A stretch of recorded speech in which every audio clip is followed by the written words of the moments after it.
দর্শক, এই মুহূর্তে আমি অবস্থান করছি কুমিল্লা জেলার দেবিদ্বার উপজেলার রসুলপুর ইউনিয়নের রসুলপুর গ্রামে পূর্বপাড়ায়। আমরা এই মুহূর্তে একটি হিন্দু বাড়িতে যাব। এই বাড়িতে হিন্দু বাড়িতে যাব। এই বাড়িতে অনেকগুলো মানুষ আটকে আছে এবং আমরা এই অঞ্চলে প্রবেশ করেছি। আসলে প্রবেশ পথে খুবই দুর্গম। আমাদের যে স্বেচ্ছাকর্মীরা দেখতেছেন, এই যে স্বেচ্ছাকর্মী দেখতেছেন, সবাই ছাত্রী এসেছে। আমরা কয়েকজন শুধু বেলার মাধ্যমে এসেছি। আপনারা জানেন কুমিল্লা জেলার বুড়িচং উপজেলার 5টি ইউনিয়ন পীরযাত্রাপুর, বাক্সিমূল, রাজাপুর, বুড়িচং সদর সহ ব্রাহ্মণপাড়ার অনেকগুলো এলাকা বন্যায় প্লাবিত হয়েছে। ইতিমধ্যে বুড়িচং ও ব্রাহ্মণপাড়ার পানি কমতে শুরু করেছে। এই পানিগুলা এখন দেবিদ্বার উপজেলায় প্রবেশ করেছে। ইতিমধ্যে দেবিদ্বারের কয়েকটি গ্রামে পানি বন্যায় প্লাবিত হয়ে গেছে এবং ঘরবাড়ির মানুষ এখন খুব কষ্টে আছে। এই জন্য শুধু ঢাকা থেকে মুফতি ইয়াসিন আহমেদ ফারুকী সাহেব তার টিম নিয়ে অনেক কাজ করতেছেন। তিনি শুধু দেবিদ্বার নয়, কুমিল্লা, বুড়িচং, ব্রাহ্মণপাড়া, লাকসাম, মনোহরগঞ্জ সহ বিভিন্ন জায়গায় তিনি কাজ করছেন। আজকের স্বেচ্ছাসেবী টিম দেখতেছেন, তারা হাতে করে মাথায় নিয়ে তারা বাড়ি বাড়ি এই খাবারগুলো পৌঁছে দিচ্ছেন।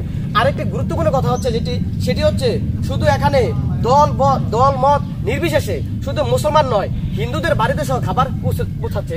এখন আপনারা দেখতে পাচ্ছেন এই যে খাবারগুলা, সেখানে শুধু চাল, ডাল, তেল, শুকনা খাবার, ভিজা খাবার সবগুলো যাচ্ছে এবং প্রয়োজনীয় ওষুধ সহ যাচ্ছে। আমাদের কাপড় চোপড় আছে, এগুলো আমরা পৌঁছাবো।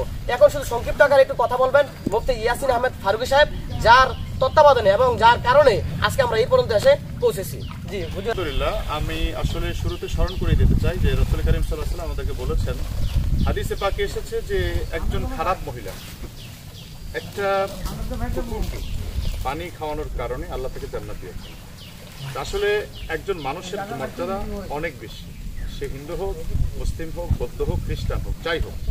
আমরা এই জন্য এই এলাকায় এসে নতুন একটি অভিজ্ঞতা, সেটা হলো আমরা একটি হিন্দু বাড়ি পেয়েছি যে বাড়িতে আসার মতো ভালো কোনো রাস্তা নেই এবং সেখানে ছাত্রী আসতে হয় এবং আমরা এটা অভিজ্ঞতা মুখোমুখি হলাম যে বেলায় করে আমাদেরকে পার হতে হয়েছে।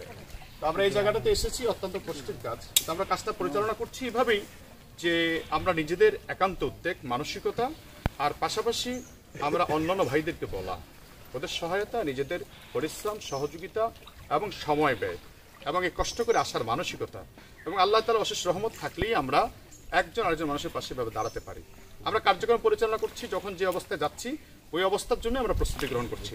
যেমন আমার যে টিমরা এখানে আছে, টিম মেম্বার যারা আছে, ওরা সাঁতরিয়ে যেতে প্রস্তুত, ওরা নৌকায় করে যেতে প্রস্তুত, ওরা গাড়িতে করে যেতে প্রস্তুত, পানিতে নামা লাগবে পানিতে প্রস্তুত।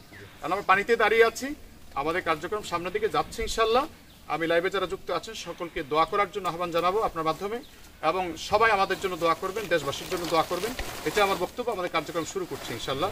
আমরা অলরেডি অনেক পথ পাড়ি দিয়ে পর্যন্ত আসছি, সামনে আরো কতটুকু যেতে হয় এটা আমরা বলতে পারবো না, সামনে হয়তো আরো বেশি পানি থাকতে পারে।